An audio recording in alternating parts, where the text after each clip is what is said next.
लाडकी बहीण योजनेबद्दल अतिशय महत्त्वाची अशी माहिती तुम्हाला या व्हिडिओमध्ये पाहायला भेटणार आहे.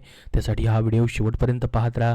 आणि तुम्ही जर फॉर्म भरलेला आहे, फॉर्म भरणार असाल लाडकी बहीण योजनेचा, तर खूप महत्त्वाची अशी काळजी तुम्हाला घ्यायची आहे. आणि जरी तुमचा फॉर्म रद्द झालेला आहे, म्हणजे डिसअप्रूव्ह झाला आहे, रिजेक्ट झाला आहे, तर तुम्हाला काय करायचं तेही तुम्हाला या व्हिडिओमध्ये सांगणार आहे. आणि महत्त्वाचं म्हणजे पेंडिंगमध्ये ज्यांचे फॉर्म आहेत त्यांनी लवकरात लवकर हे काम करून घ्यायचं आहे. त्यामुळे मित्रांनो, ज्यामुळे फॉर्म रद्द होत आहे ती कारणं तुम्हाला सांगणार आहे, जेणेकरून ज्यांचे फॉर्म पेंडिंगमध्ये आहेत आता सध्या, त्यांना या ठिकाणी फॉर्म जे आहेत त्यांचे रिजेक्ट होणार नाहीत. तर ही लाडकी बहिणींसाठी खूप महत्त्वाची माहिती आहे, त्याच्यासाठी हा व्हिडिओ बनवतोय. त्यांना ही माहिती भेटावी म्हणून, दुसरं काही कारण नाही आहे. तर बघा, लाडकी बहीण योजनेची खूप फॉर्म रद्द होत आहेत, तीच माहिती बघणार आहोत.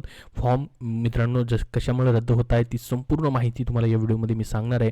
खूप महत्त्वाचा असा व्हिडिओ आहे, त्यासाठी या व्हिडिओला नक्की एक लाईक नक्की करा आणि तुमच्या मित्रांपर्यंत नक्की शेअर करा.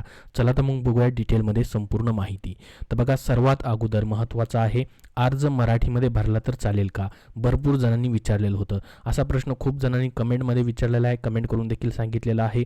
अर्ज मराठीमध्ये चालायला पाहिजे होता, कारण की ॲप्लिकेशन देखील मराठीमध्येच आहे. पण खूप जणांनी या ठिकाणी कमेंट केलेली आहे की आमचा फॉर्म रिजेक्ट झालेला आहे.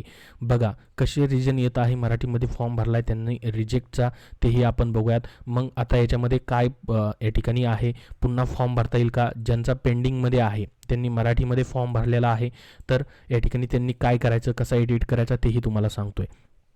तर बघा, मराठीमध्ये फॉर्म ज्यांनी भरला आहे त्यांना अशा पद्धतीने काही जणांना डिसअप्रूव्हचा SMS आलेला आहे. डिसअप्रूव्हचं रिझन दाखवत आहे. याच्यामध्ये बघू शकता, इंग्लिशमध्ये माहिती भरावी अशा पद्धतीने येत आहे. मग मित्रांनो, या ठिकाणी त्यांनी कमेंट देखील काही जणांनी केलेले आहेत. बघा कमेंट काय आहे, माझा फॉर्म मराठीत भरल्यामुळे डिसअप्रूव्ह दाखवत आहे आणि एडिटचं ऑप्शन पण नाही. नवीन फॉर्म भरल्यावर आधार नंबर आणि बँक अकाउंट नंबर एकदाच वापरला आहे म्हणून सबमिट पण होत नाही. आता काय झालेलं आहे, पहिला त्यांनी फॉर्म भरलेला आहे जुना, त्याच्यामध्ये Aadhaar card number, bank account number वापरल्यामुळं आता स्कीम अशी आहे की एकाच आधार कार्ड नंबरला ही स्कीम घेता येते. एका आधार कार्डवरती 2-2 फॉर्म भरता येत नाहीत, त्याच्यामुळे मग त्यांना पुन्हा देखील फॉर्म भरता येत नाही. तर हे खूप मोठं टेन्शन आहे, खूप मोठं या ठिकाणी मित्रांनो आहे. आता परंतु यांनी टेन्शन घ्यायचं नाही, ज्यांचा डिसअप्रूव्ह झाला त्यांनी टेन्शन घ्यायचं नाही. पुन्हा नव्याने तुम्हाला डिसअप्रूव्ह झालं तिथंच एडिटचं ऑप्शन तुम्हाला येऊन जाईल, किंवा तिथं एडिटचं ऑप्शन देखील असेल. कमेंट बॉक्समध्ये कमेंट करून नक्की सांगा, एडिट करता येत आहे का डिसअप्रूव्ह झालं आहे त्यांनी.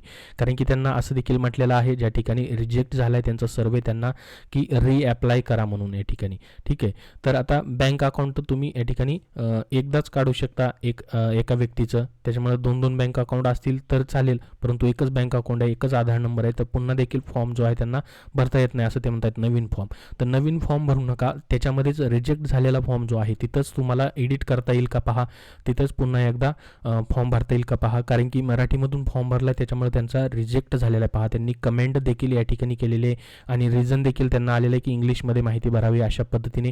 हे काही जणांना अशा पद्धतीने रिझन जे आहे ते दाखवत आहे. बघू शकता या ठिकाणी अजून एक रिझन आहे बघा, applicant name should be in English as per Aadhaar card. बघा, आधार कार्डवरती जसं इंग्लिशमध्ये नाव आहे तसंच ॲप्लिकेशन फॉर्म भरताना जसं तुमचं नाव टाकायचं आहे पहिल्यांदा अर्ज भरताना, ज्याच्यामध्ये तुमचं नाव असेल, मिडल नेम असेल आणि या ठिकाणी लास्ट नेम असेल, ते आधार कार्डवरती जसं इंग्लिशमध्ये तसंच भरा म्हणून काही जणांना अशा पद्धतीने देखील रिजेक्शन आलेले आहेत. तर आता पेंडिंगमध्ये ज्यांचं आहे त्यांनी मग काय काळजी घ्यायची आहे, तर खूप महत्त्वाची माहिती बघा ही तुमच्यासाठी. ज्यांचं पेंडिंगमध्ये आहे, ज्यांनी ही चूक केलेली आहे, त्यांना एकदा फॉर्म एडिट करता येत आहे. ठीक आहे, त्यांनी एकदा फॉर्म एडिट करून घ्यायचा आहे, जेणेकरून तुमचा फॉर्म जो आहे तो रिजेक्ट होणार नाही. एकदा एडिटचं ऑप्शन तुमच्यासाठी असणार आहे. आता ज्यांनी अगोदरच एडिट केलेलं आहे त्यांना डबल एडिट होणार नाही, एकदाच फॉर्म एडिट करता येत आहे, आपल्याला माहीत असेल ॲपमध्ये. आणि ॲप देखील आता सुरळीतपणे चालत आहे. त्यामुळं तुम्ही फॉर्म जो आहे पेंडिंगमध्ये तुमचा असेल आणि अशी चूक जर केलेली असेल तर नक्की तुम्ही एकदा फॉर्म तुमचा एडिट करून घ्या, जेणेकरून तुमचा फॉर्म पुढे रिजेक्ट होणार नाही. आणि ज्यांचा रिजेक्ट झाला आहे त्यांनी देखील टेन्शन घ्यायची गरज नाही, त्यांना देखील पुन्हा एकदा एडिटचं ऑप्शन येऊ शकतं. तशा पद्धतीने काही जणांना एडिटचं ऑप्शन देखील आलेले आहेत. तर हे पहिलं रिझन झालं बघा. ॲज पर डॉक्युमेंट तुम्हाला सर्व माहिती भरायची आहे. काही ठिकाणी असं देखील दाखवलं गेलेलं आहे काही जणांच्या सर्वेमध्ये, काही जणांच्या ॲपमध्ये. त्याच्यानंतर बघा, फॉर्म इंग्रजीमधून भरून पुनश्च सादर करावा. मी सांगितलं तुम्हाला या ठिकाणी रिजेक्ट जरी तुमचा फॉर्म झालेला आहे, म्हणजे डिसअप्रूव्ह झालेला आहे, तर पुन्हा त्यांना फॉर्म भरता येणार आहे. अशा पद्धतीने देखील काही जणांना रिझन दाखवत आहे. काही जणांना असं दाखवत नसेल पुनश्च सादर करावा म्हणून, परंतु तिथंच तुम्हाला या ठिकाणी रिअप्लायचं ऑप्शन येणार आहे. नवीन फॉर्म भरायचा नाही, नवीन पुन्हा संपूर्ण माहिती भराल तर पहिलाच फॉर्म भरला आहे, त्याच्यामुळं एकदाच एका आधार कार्डवरती तुम्हाला फॉर्म जो आहे तो भरता येतो. तिथंच तुम्हाला ऑप्शन येऊन जाईल. ॲप वगैरे एकदा अपडेट करून घ्या. फॉर्म इंग्रजीमध्ये पुन्हा भरून पुनश्च सादर करावा असं देखील रिझन बऱ्याच जणांना येत आहे. तर बघा, अर्ज पुन्हा एडिट करताना एकदाच संधी आहे, हे लक्षात राहू द्या. जे पेंडिंगमध्ये फॉर्म आहेत, ज्यांना एडिट करायचं आहे, ज्यांची काही चूक झालेली वगैरे आहे, अजून पुढं तुम्हाला महत्त्वाची कारणं सांगणार आहे कशामुळे रिजेक्ट होतोय तो, तर एकदाच एडिट करता येणार आहे, हेही लक्षात राहू द्या. 2 वेळेस एडिट करता येणार नाही. अजून बघा, या ठिकाणी काय काय रिझन आहेत रिजेक्ट होण्याची. हमीपत्राबद्दल देखील या ठिकाणी कारणं आहेत. ज्यांनी हमीपत्र नीट भरले नाही त्यांचे देखील फॉर्म रिजेक्ट होत आहेत हमीपत्रामुळे देखील. हमीपत्राचे काय प्रॉब्लेम आहेत पहा. हमीपत्रावर सही कुणी केलेली नाही, तसंच अपलोड केलेलं आहे. त्याचबरोबर ज्या हमीपत्रावरती अशी चौकन बनवलेली आहेत बघा, जिथं अटी शर्ती लिहिलेल्या आहेत, त्या ठिकाणी बऱ्याच जणांनी टिक मार्क केलं नाही, फक्त साईन केले आणि अपलोड करून दिलेले आहेत. त्याच्यामुळे देखील बऱ्याच जणांचे फॉर्म रिजेक्ट होत आहेत. तर तुम्ही पेंडिंगमध्ये असेल फॉर्म तर एकदा हमीपत्र चेक करून बघा, बरोबर भरलेला आहे का. नसेल तर पुन्हा एकदा तो फोटो अपलोड करून द्या या ठिकाणी, जर नसेल व्यवस्थित भरलं तर. त्यानंतर बघा, अशा पद्धतीने हमीपत्राचं दाखवते बघा. हमीपत्रामध्ये खुणा केलेल्या नाहीत. मग चौकोन जे केलेले होते बघा, अशा पद्धतीने जिथं टिक मार्क करायची होती, जे तुम्हाला या ठिकाणी होतं, जसं की 2.5 लाखाच्या आतमध्ये उत्पन्न आहे त्याला टिक मार्क करायची होती. त्याचबरोबर तुमच्याकडे 4 चाकी गाडी नाही त्याला टिक मार्क करायची होती.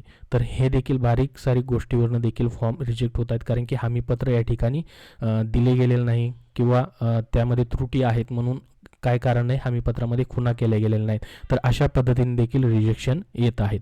अजून काय महत्त्वाची कारणं आहेत बघा ज्याच्यामुळे रिजेक्ट होत आहेत. जे पेंडिंगमध्ये आहेत त्यांनी या ठिकाणी त्यांच्या सुधारणा करू शकतात. ते ज्याच्यामध्ये बघा, जन्म ठिकाण महाराष्ट्राच्या मधील नाही तर पतीचे कागदपत्र चालतील. आता काही जणांनी या ठिकाणी महाराष्ट्रामधील जन्म ठिकाण नाही म्हणून काहीच कागदपत्र अपलोड केलेले नाहीत, तर तिथं हजबंडचे डॉक्युमेंट चालतील असं म्हटलेलं आहे. त्यामुळं त्यांनी पुन्हा एकदा एडिट करून डॉक्युमेंट अपलोड करू शकतील. आता बघा, आधार कार्ड नंबर देखील काही जणांनी चुकीचा टाकलेला आहे. आधार नंबर देखील बरोबर टाकलेला नाही, त्यामुळेही फॉर्म रिजेक्ट झालेत. आणि महत्त्वाचं अजून एक कारण आहे जे सर्वांनी या ठिकाणी त्याच्यावरती मित्रांनो काम केलं गेलेलं पाहिजे, ते म्हणजे आधार कार्ड बँक खात्याशी संलग्न नाही, त्यांचं देखील फॉर्म रिजेक्ट झालेले आहेत. तर ज्यांनी आधार कार्ड आणि बँक खातं जॉईन नाही केलेलं, आधार कार्ड बँक खात्याशी संलग्न नाही केलेलं, त्यांनी नक्की एकदा बँकेत जाऊन हे काम देखील करून घेणं गरजेचं आहे. कारण की तुम्हाला DBTद्वारे डायरेक्ट बेनिफिशरी ट्रान्सफरद्वारे तुम्हाला गव्हर्नमेंटकडनं पैसे येत असतात आणि तुमचं आधार कार्ड बँकेशी त्यासाठी संलग्न असणं गरजेचं असतं. तर ह्यामुळे देखील फॉर्म रिजेक्ट झालेले आहेत, हे देखील लक्षात राहू द्या. त्याचसोबत बघा, याच्यामध्ये आधार कार्ड नंबर चुकीचा नोंदवला गेलेला आहे, बँक आधार खात्याशी संलग्न नाही असं रिझन आलेलं आहे बघा, सर्वे रिजेक्शन. त्याचं रिझन बघू शकता तुम्ही. अशा पद्धतीने हे रिजेक्शन येत आहेत. ज्यांचं पेंडिंगमध्ये आहे अजून त्यांनी या ठिकाणी ते काम करून घ्यायचं आहे. आणि रिजेक्ट झालेल्यांनी त्या ठिकाणी रिअप्लायचं ऑप्शन आलं तर पुन्हा रिअप्लाय करून द्यायचं आहे, त्यांनी देखील टेन्शन घ्यायची गरज नाही. तर बघा, अर्ज भरताना काळजी घ्या, कागदपत्रामधील सर्व माहिती वाचता येईल असेच क्लिअर दिसतील असे डॉक्युमेंट अपलोड करा, त्याच्यामुळे देखील रिजेक्शन येत आहेत. आता बघा काय रिजेक्शन आलंय. For domicile and income same document attach different document for each ration card not clear to read name. बघा, ration card not clear to read name. ज्यांनी रेशन कार्ड इथं अपलोड केलेलं आहे, रेशन कार्ड जे आहे ते बऱ्याच जणांचं या ठिकाणी काय असतं, खराब झालेलं आहे किंवा या ठिकाणी त्याच्यावरती भरपूर सारे अक्षर वगैरे आहेत ते दिसत नाहीत आणि ब्लर फोटो अपलोड केला गेलेला आहे. ब्लर फोटो एकदम, त्याच्यावरचं नाव देखील दिसत नाही, तर त्याच्यामुळे देखील फॉर्म रिजेक्ट झाला आहे. आता रेशन कार्डच नाही, तुमचं आधार कार्ड असेल, तुमचं उत्पन्नाचा दाखला असेल किंवा ओळखपत्र असेल कुठलंही, त्याच्यावरती असं नाव वगैरे सर्व क्लिअर दिसेल असं डॉक्युमेंट पाहिजे. ज्यांनी असं बरोबर अपलोड नाही केलेलं, आता झेरॉक्स अपलोड केले आणि एकदम स्क्रीनशॉट घेऊन फोटो काढला त्याचा, तर ते दिसणार नाही व्यवस्थित, त्याच्यामुळे देखील फॉर्म तुमचा रिजेक्ट होत आहे. ज्यांचं क्लिअर डॉक्युमेंट नाही आहे त्याच्यामुळे देखील फॉर्म रिजेक्ट होत आहे. त्याच्यासाठी देखील तुम्हाला एकदा चेक करून बघायचे क्लिअर डॉक्युमेंट आहेत का आणि त्यानंतरच फॉर्म एकदा एडिट करून पुन्हा सबमिट करायचं आहे. बघा, अजून काही कारणं आहेत जे की मागच्या व्हिडिओमध्ये तुम्हाला मी सांगितलेले होते, ज्याच्यामध्ये बघू शकता तुम्ही तुमचा form in pending to submitted दिसत असेल, इन पेंडिंग टू सबमिटेड आहे म्हणजे तुमचा फॉर्म सबमिट झाला गेलेला आहे, परंतु अजूनपर्यंत तो तपासायला घेतलेला नाही. तर इन पेंडिंग टू सबमिटेड आहे तर तुम्हाला एकदा इथं एडिटचं ऑप्शन आहे पहा, एकदा एडिट करता येणार आहे. वरील जर काही तुम्ही चुका केलेल्या असतील, तुमचं काय त्याच्यामध्ये चुका असेल तर तुम्ही एकदा फॉर्म एडिट करू शकता. इन पेंडिंग टू सबमिटेड असेल तरच तुम्हाला हा जो या ठिकाणी स्टेटस दाखवते तर तुम्हाला फॉर्म एकदा एडिट करता येणार आहे. त्यांनी एडिट करून घ्यायचं आहे. इन पेंडिंग टू सबमिटेड आहे म्हणजे अजून तुमचा फॉर्म चेक करायला घेतलेला नाही, लवकरच तुमच्या फॉर्मवरती कार्यवाही होणार आहे. त्याच्यामुळं याच्यामध्ये काही तुम्हाला करायची गरज नाही. आणि ज्यांचे अप्रूव्ह झालेलं आहे त्यांना या ठिकाणी कुठलंही टेन्शन नाही, डायरेक्टली त्यांचे DBTद्वारे पैसे या ठिकाणी त्यांना भेटून जातील. त्याचसोबत बघा काही जणांचं SMS व्हेरिफिकेशन पेंडिंग दाखवत आहे. SMS व्हेरिफिकेशन पेंडिंग आहे, त्यांनी या ठिकाणी SMS व्हेरिफिकेशन पेंडिंगवरती क्लिक करायचं आहे, OTP येईल तो टाकून घ्यायचा आहे आणि SMS व्हेरिफिकेशन पेंडिंग पूर्ण करून घ्यायचं आहे. त्याचसोबत बघा बऱ्याच जणांचं या ठिकाणी SMS व्हेरिफिकेशन पेंडिंग झाल्यानंतर अशा पद्धतीने डन म्हणून येऊन जाईल. आणि काही जणांचे फॉर्म आता इन रिव्ह्यूमध्ये देखील आहेत, म्हणजे त्यांचे फॉर्म जे आहेत ते तपासणीसाठी घेण्यात आलेले आहेत, त्याच्यावरती तपासणी चालू आहे. त्याचा अप्रूव्हचा असेल किंवा रिजेक्टचा असेल लवकरच स्टेटस त्यांना समजून जाईल. इन रिव्ह्यूमध्ये आहे त्याबद्दल देखील काही टेन्शन घ्यायची गरज नाही.